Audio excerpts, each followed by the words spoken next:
Hey, what's up, guys? Welcome back to From the Depths, episode 3, I believe. Um, I uploaded episode 1 and 2 in the same day, and I also recorded them the same day. Look at me, I'm I'm doing something. Um, so yeah, episode 1 and 2 was supposed to be like episode 1, but I ended up recording for like an hour and a half, and it only felt like 30 minutes, man. I was like, oh wow, time flew. But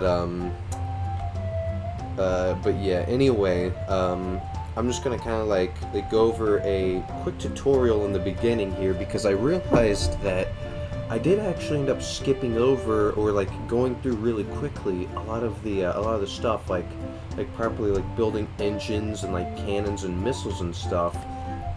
Mainly because like I've had this game since like 2015, and since then I've like picked up a good amount of hours, and I was just so excited to be back. I just wanted to get right into it. So now I'm gonna go ahead and do like a quick kind of like little tutorial thing.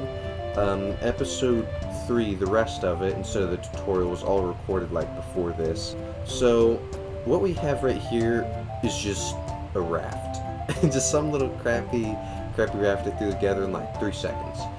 So one of the first things you're going to want to need is an engine. So if we go here to fuel engines, usually the first thing you need is up in the top left.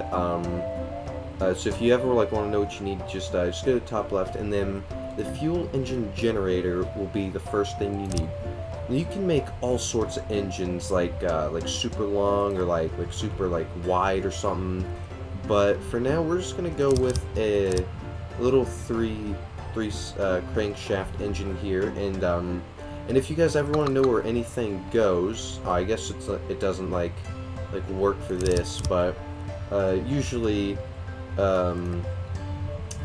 wherever these green like connector kind of looking pieces are, that's where you need to connect stuff. So if you're ever wondering where something's got to go, just look at the green parts, and you'll see. And also, I'm kind of excited to do this like little tutorial, even I'm like kind of skipping some stuff. So usually after you need the first thing, usually the second thing is like what you'll end up needing, and then like all the stuff that goes to the next thing after that, kind of like around that. So I'm gonna do 2 styles of engines here, and show you guys each different style here. So for this one, we're just gonna go ahead and go with standard like 6-cylinder engine. It can produce a good amount of power and also be like very compact. So for this, in my other videos, you guys saw that I was using the injectors in between these pieces, which is like very efficient in terms of power. But just for the sake of this tutorial, I'm gonna go all carburetors. I'm gonna be fuel efficient, and just kind of like put carburetors like everywhere, man. Okay, there we go. That looks pretty good. I can even like sneak in a little cheeky engine right there, get some extra power. So this engine right here produces 2300 power, and if you look right here, if you look at the kind of like middle there, it says maximum power output 300 with 3.6 fuel burn per second. So superchargers attach to the carburetors, and all this stuff also kind of attaches to carburetors and stuff. The radiators like go at the end of the crankshaft here, but as you see, we have a cylinder here. So if we just go ahead and take a lot of superchargers and just place superchargers like on top of superchargers, just absolutely everywhere, get as much stuff in one little space as possible here. Now if we look, 3.09 maximum fuel, and you also need exhaust with engines, or else they will like kind of explode in your face, and they won't work. So here's like a big, if we look here, it's kind of like 1,000 parts. It's kind of like, especially for starting out, that's a little bit expensive for an engine, but that is okay.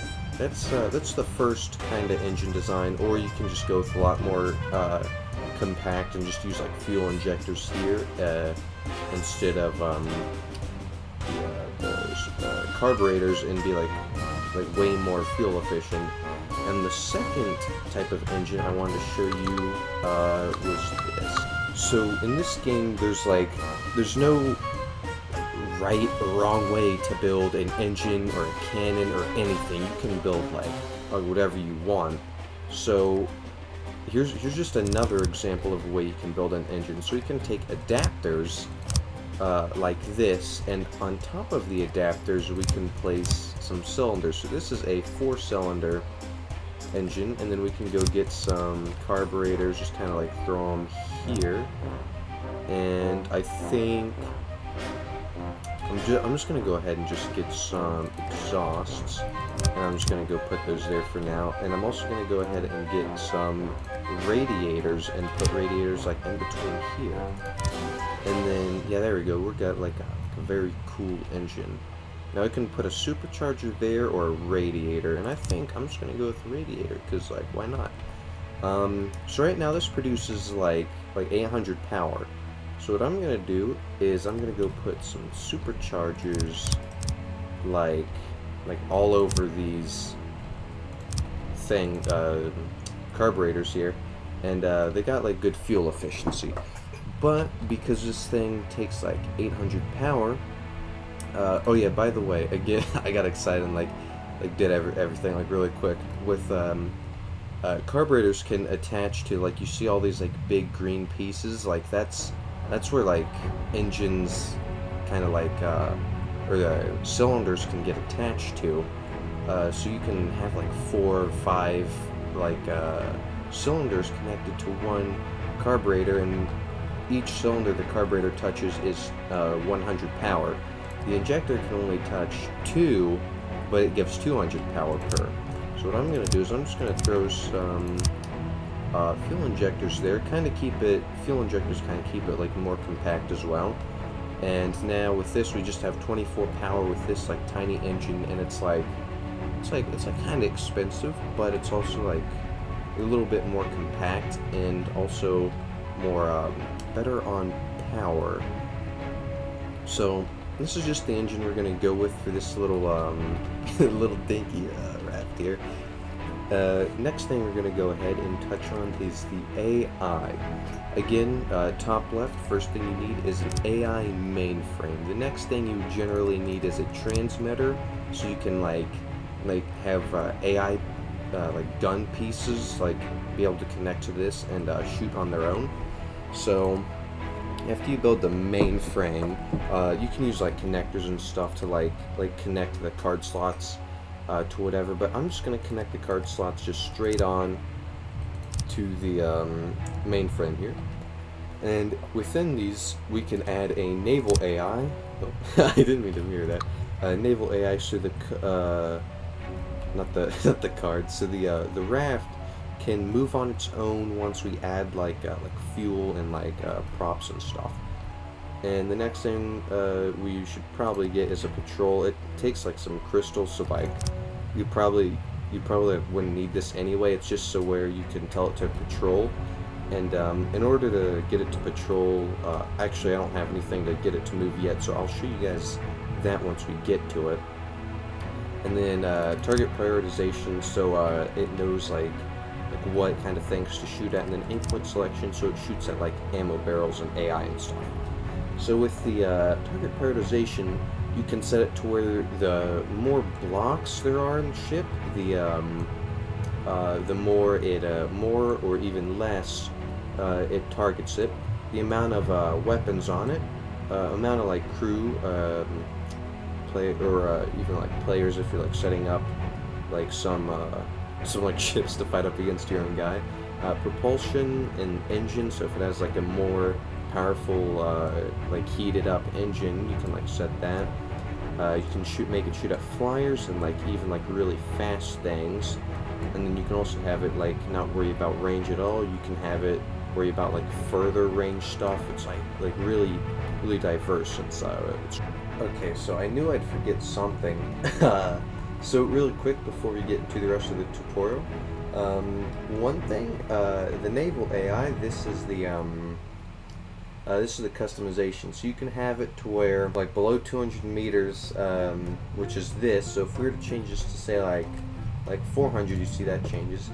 Engage with a broadside of 75 degrees. So what I think we should do is have it to where it goes at a 35-degree angle towards the target instead of a 75. Okay, whatever, that's close enough. And above 410, the ship will turn around and try to close into the target again. Broadside minimum range, so this, you can see, added something. So when I have it set like this, the ship will not let any other ships get closer than this, unless of course the other ships are faster, in which case this will continue backing up. Idle approach distance, so when you're not in a fight, the ships will not get within 50 and now 100 meters of each other, so it avoids crashing. Turning circle and depth requirement, you're probably never going to need to use either of those, and same with reverse. Now, the other thing I forgot was patrol. So if we go here, we can also do it from the other map menu, but I'm going to do it from here. So I'm going to select this guy, I'm going to say patrol, and now we can tell him to go like over here and face that way. And as you can see, he's actually turning, and then he will soon start going forward to where we told him to. It's really cool. And you can also get like like aerial AI and stuff. You can like make flyers and subs and like whatever you want in this game. It's really cool. So now that that's done with AI, this is currently in combat. I'm going to turn this off. So in order to get this engine to run, we're going to really quickly just want just like fuel storage, like just one little thing will be good enough. And to get it to move, we should get some boat propellers. We'll get like 2 on each side here. And to get it to turn, you need a rudder. The rudder helps it turn left and right. The props make it go back and forth. You can also even put the props like up here, which will help with turning, which is actually really cool. So you don't have to only rely on rudders. So now this thing, if I were to go ahead and get me, I don't need a chair, but I kind of like always get one. So now that we have this controller piece here, we can now move it. Oh, what'd I forget? Okay, so I got the the darn thing to move. I was actually building it backwards. I had the props like what was considered the front of the ship. So derp, and then yeah, you can see it turning like really sharp with this propeller and this rudder that I threw down here. And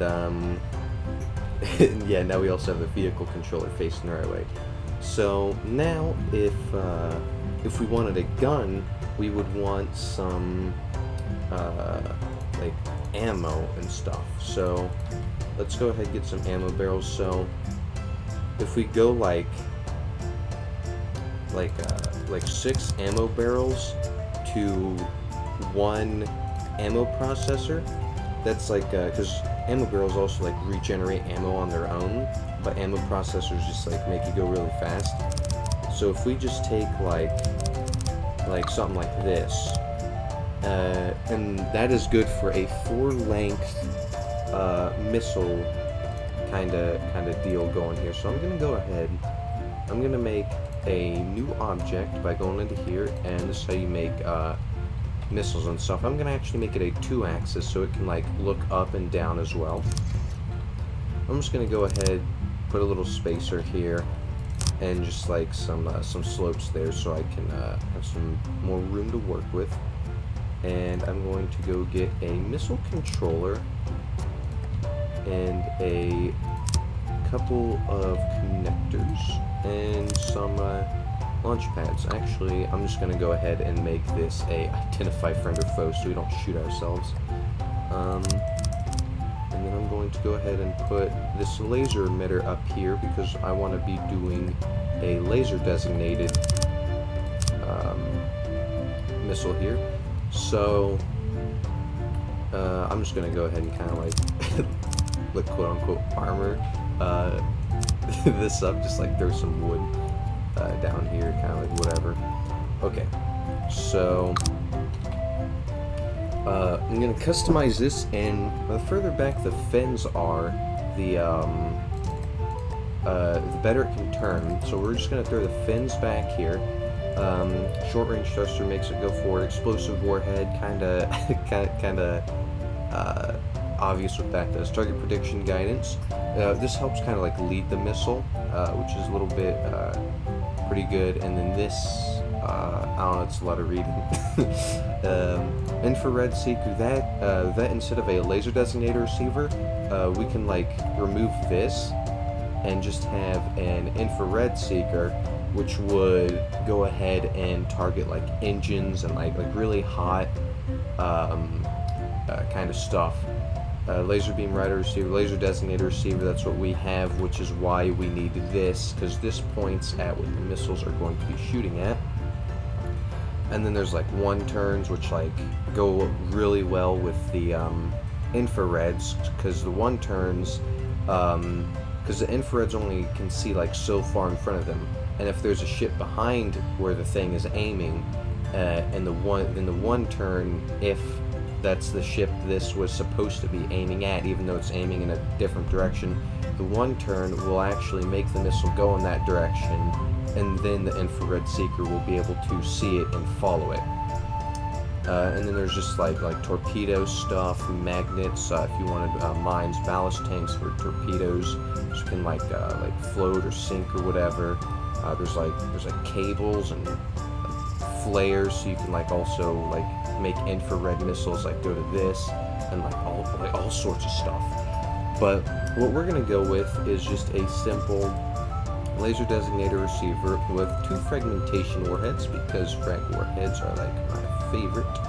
And we're gonna set the cone to 45. What this does is it makes the explosion, not a real explosion, it fragments in a 45-degree area instead of 180, so the frags won't go everywhere.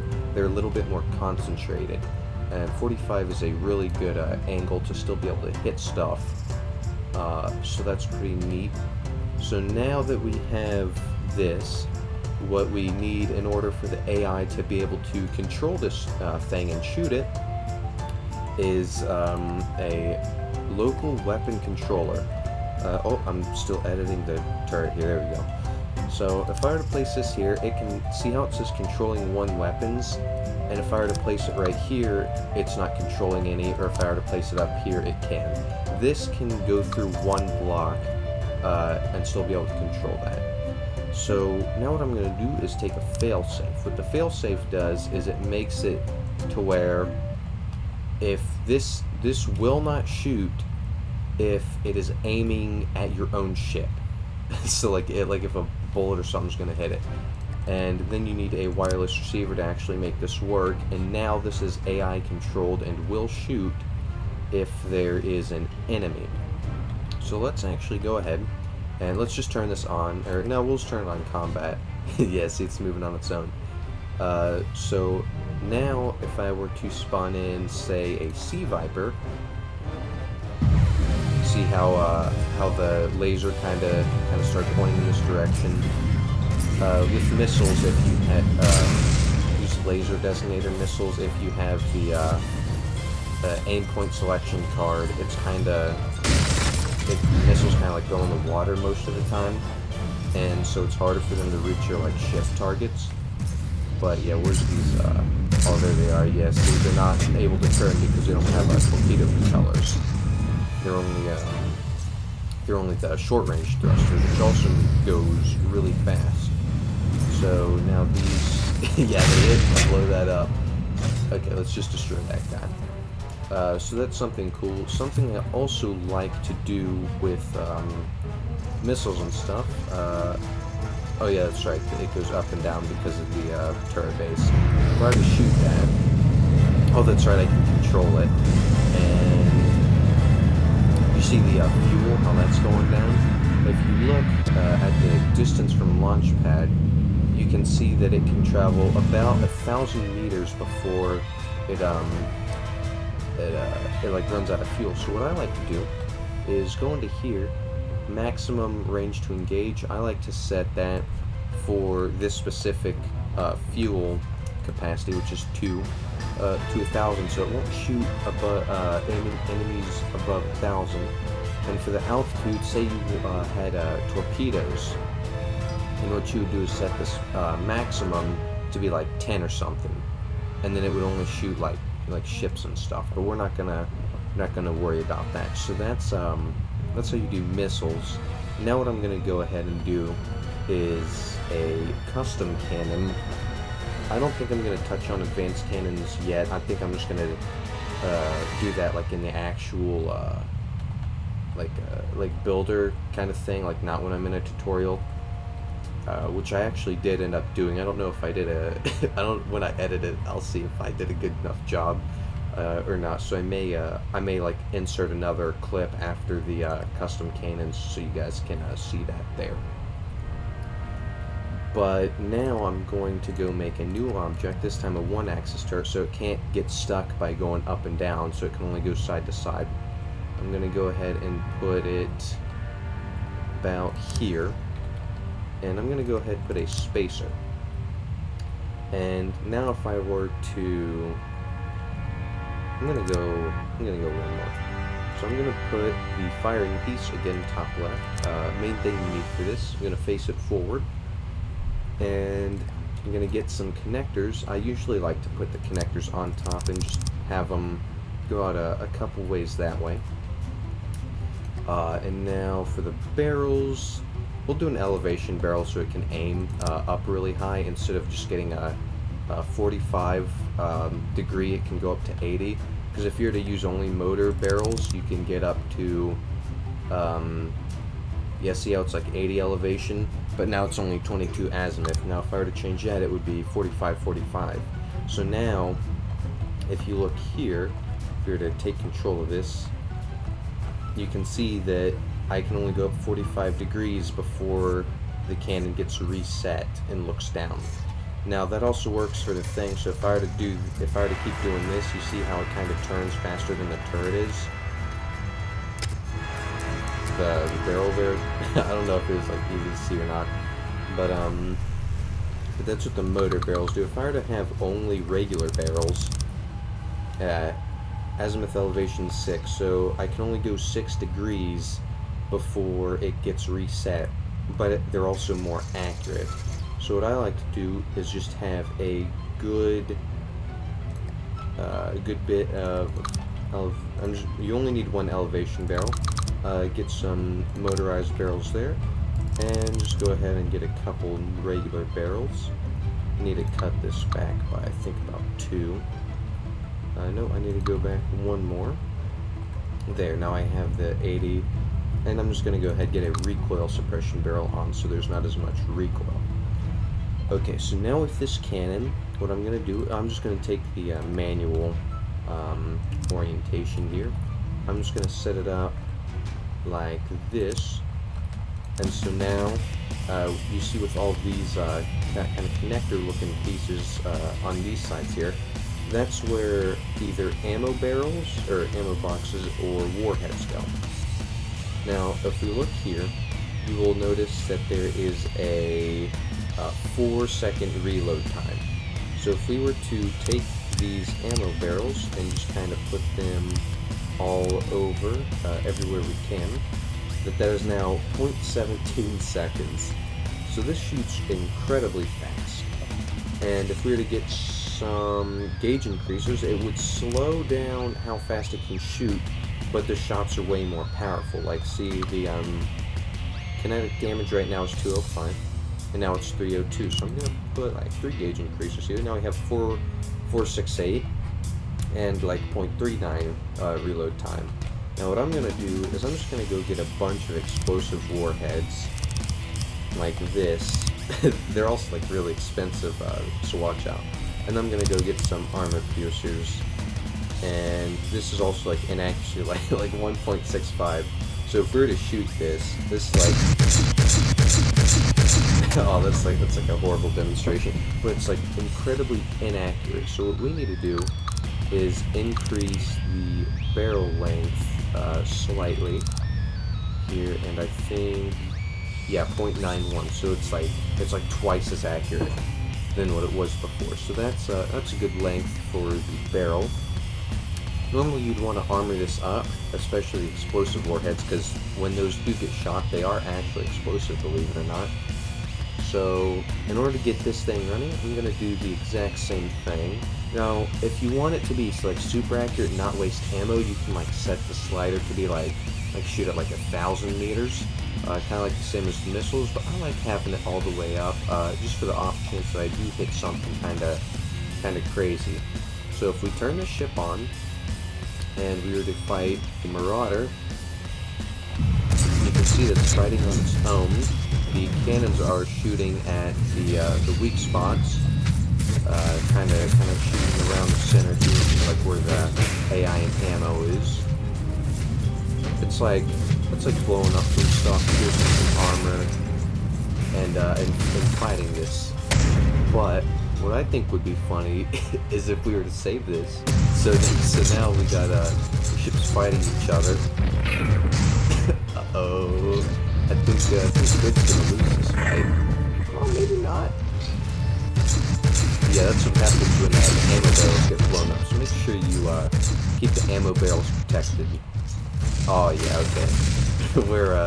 We're done for.